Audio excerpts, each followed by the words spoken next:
This is my very own Bavarian Simtec Delta Pro, which I paid $1,600 for of my own money. So everything that you hear is going to be completely unbiased in my opinion only. So too long didn't read. I absolutely love this wheel. It is my favorite wheel that I've had so far in the last year and a half, and it's the 14th wheel that I've owned. I'll have a picture or a list of the wheels up on the screen so you have some idea of what I'm comparing it against. The short version, spoiler alert, the grips. The grips are just next level. Nobody, at least the wheels that I've had, are doing anything close to the level of craftsmanship that they've put into these grips. They're just sculpted and grooved and sloped in so many different axes. It's just, I don't even know how to explain it. You have to hold it in your hands to understand for yourself. There's finger grooves you can feel in the back. There's thumb inlays and rests. There's a flat spot here so it doesn't swell out into your palm and push on your palm while you're trying to steer. There's a bulge at the bottom for the side of your hand to dig into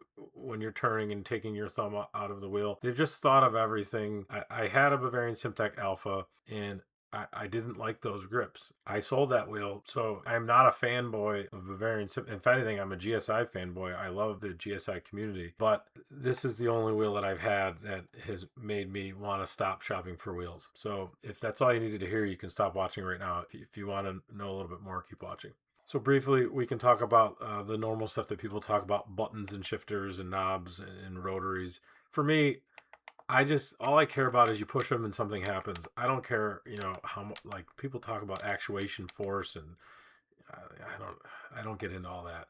I use like 4 buttons. Now, I will say you can reach all of these with one thumb, which is a large marketing part of this wheel. So they delivered on that. I do like this. I call this a wiggle guard. Some wheels have the buttons that stick out really far and you can really feel them wiggling around. At least with these, if you're coming at them this way, which you will be, they're not going to wiggle and push outward, or inward rather. For VR users, that's probably handy. You have some kind of reference where all the buttons are actually. Oh, look at that. What did I just do?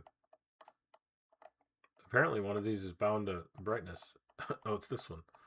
I didn't even know that. I will say on the Discord, people have been talking about this rotary encoder potentially being an issue with accidental actuation while driving. I haven't done it yet. I haven't come into contact with it, but it hasn't been a problem. They're not super stiff, but they're not super loose either. So it would be something that would happen occasionally. I think most people say just don't bind anything that's too integral up there. These ones feel a little bit stiffer, I think probably because they're sandwiched in there a little bit more. The face encoders are definitely stiffer than the thumb encoders. These are your BeamTech ABS and traction control. They will report the car setting inside iRacing, ACC, and LMU. Your multi-link encoders can be controlled by the middle or the upper thumb rotary. They come pre-labeled. Some people don't like that. I don't care because I don't look at it. You can map these to whatever you want. You don't have to obviously adhere to the labeling. You can see I don't have any labels on any of my buttons because that's like a paralyzing choice that I almost never make. But I think this one I'm going to make because I'm definitely not getting rid of this wheel. You'll have to pry it out of my cold dead hands. This will have stickers on it at some point, but I just haven't gotten around to it. So I'll pull it off. We'll take a look at the grips a little bit closer, and we'll take a look at the shifters as well. So grips and shifters. The grips, they, like most sim racing grips, are a bit of a magnet for hair and dust and whatnot, but they don't feel sticky like a lot of grips do, and they also don't feel slippery, which it's some kind of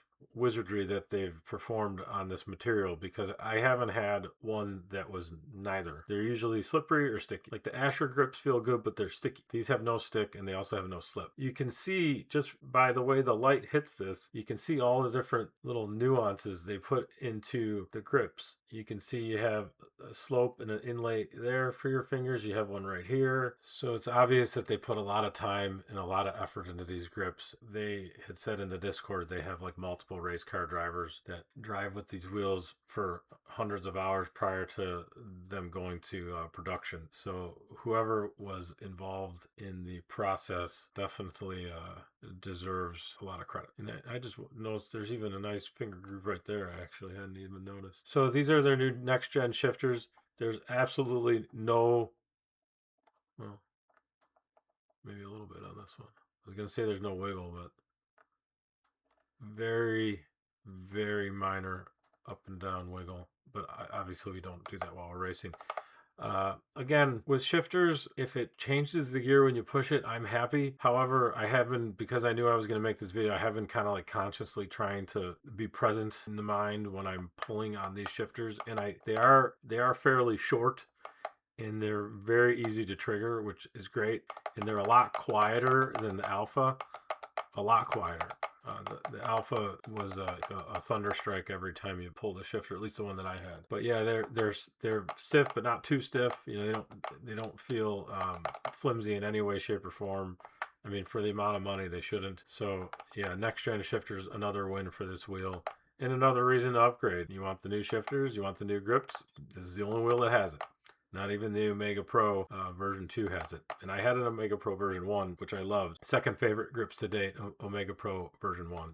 So that's the back of the wheel. You'll notice I even put some tape, some gaffer tape on the back side of this QR because I didn't want to scratch the back of the wheel. That's how much I love this wheel. And I have the wheel back on the base here. I turned the exposure down on the camera so you can get a clear idea of what the lights look like. This is only at brightness 21. This is none. This is 100. So the RGB is primarily controlled by the pit stop software. SimHub has some basic profiles. I think there's just one multicolor, then the rest are going to be solid color. DNR does have a profile for the wheel. It's not fully functional yet. The beam tech doesn't work. Some of the lights are mislabeled. I think the RPM strip is going backwards. Last time I checked, it goes from right to left instead of left to right. And the other thing that you're supposed to be able to do is you're supposed to be able to label these in the software, and then when you turn the encoder, the label should flash on the Daniel Newman Endurance dashboard. That doesn't work yet either. So that's something that I'm looking forward to because I would like to just be able to use one program to control the wheel. Right now, if you want the wheel to be fully functional, you have to use Pit Stop. And Pit Stop is pretty good actually, but some of us don't want to have to use more than one piece of software. So you have to use Pit Stop if you want Beam Tech until the Daniel Newman profile is up and running. So let's take a closer look at the software. I'll bring it up on the desktop. So in order to get your dash running in SimHub, you have to actually click on the screen and it gives you instructions. You download a special device file that you add to your devices in SimHub. I'll show you. So this is the Delta Pro actual device, including the RGB and everything. And this is just the, as you can see up here, the Delta Pro screen pit stop app. So this, if you have this enabled, and also pit stop, you're not gonna, you can't use both at the same time. So you have to make sure that you turn off the actual device or don't even have it in there at all and just use the screen, and then you can have whatever screen you want on the wheel. So let's go in game and we can just really quick see what Beam Tech looks like.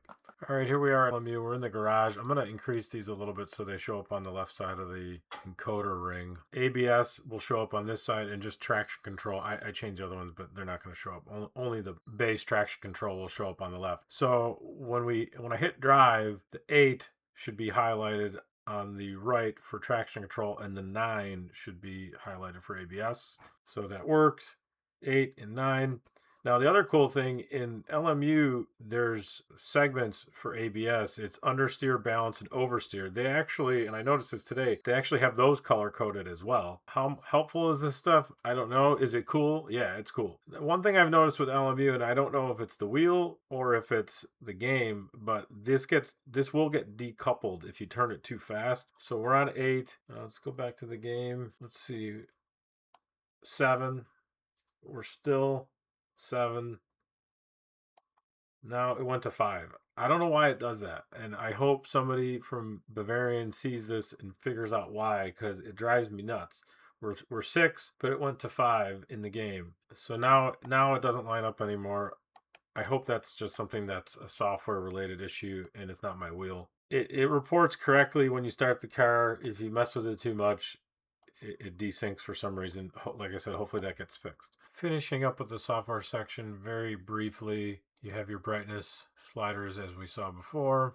You have your color profiles, which has a number of profiles made by Bavarian Simtec, and then the rest are user uploaded. And obviously, just like any other wheel, you click on them and the wheel changes accordingly. I mean, this wheel is just absolutely gorgeous. I mean, come on. Just look at her shine. All right, sorry. So here's the animations. You got your pit limiter, your flasher, like your flags, whether it's just buttons or the flag lights on the side. Spotter, engine start animations, encoder animations. There's one encoder animation. I actually didn't see this until just now. Low fuel indicator. I think I'm gonna do that too. So that's what happens when you enable that. You get a blink. You get one blink, or you can do static. Wheel config is probably what most people care about.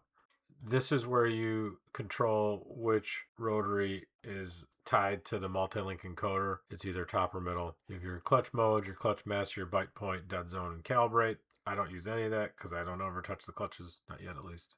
So obviously all the wheels from Bavarian Simtec are super high quality, and it's kind of hard to choose, which one would be best for you if you can only have one. For me, it's the Delta Pro. It's the newest. It has the newest technology. It definitely has the best feeling grips. I had an Alpha and I had a Omega Pro V1, like I said, and these grips are far and away in the lead for best grips that I've held and driven with. Why would you get the Pulse over the Pro? I guess if you have a DDU, I have a DDU and I can see it, and this DDU isn't blocking that DDU, so that's not an issue for me. I guess some people who want a screenless wheel would do that if you want to save a little bit of money, but that's the next point I want to make. The differentiation between the Pro and the Pulse is only, and I wrote it down because it keeps changing because of the exchange rate, $172. Now, if you compare that to some of the other major offerings from other companies like the Hyper P1 versus the Hyper SL from GSI, is a difference of $351. Asher Artura Ultimate versus Artura Pro from Asher Racing, $438 to go from screenless wheel to screen. Everything else on the wheel is the same. Cube controls, which I would say isn't even in the category of Asher and GSI and Bavarian, but I did the CSX3 versus the F Pro, $273. And then, like I said, this is only $172 more. So why aren't they charging more for the screen wheel? I don't know, but I think it's to our benefit. And I think, especially if you're like me and you're prone to reselling these things, which I already said I'm not going to sell this one, and that's true, but if you want to be able to sell it, I think more people are going to be looking for the Pro than the Pulse. So keep that in mind if you're making the choice between the two. So if you want to compare it to the Alpha, for it to be apples to apples, you would have to compare the Pulse to the advanced version of the Alpha so that they both have their 6 paddles and they're both screenless. You're looking at $1338 for the Alpha and $1424 for the Pulse. So less than $100 to upgrade to the most advanced wheel that they have, in addition to it having the next gen shifters and to me the better grips. You're also going to get the extra encoder. So you have 2 multi-link encoders instead of 1, and then you also have the 2 extra thumb encoders. So to me, I don't know if they'll sunset the Alpha, but maybe a refresh, because now their Delta is basically competing with all their other wheels. Okay, there was a few other things I wanted to mention that I neglected to earlier.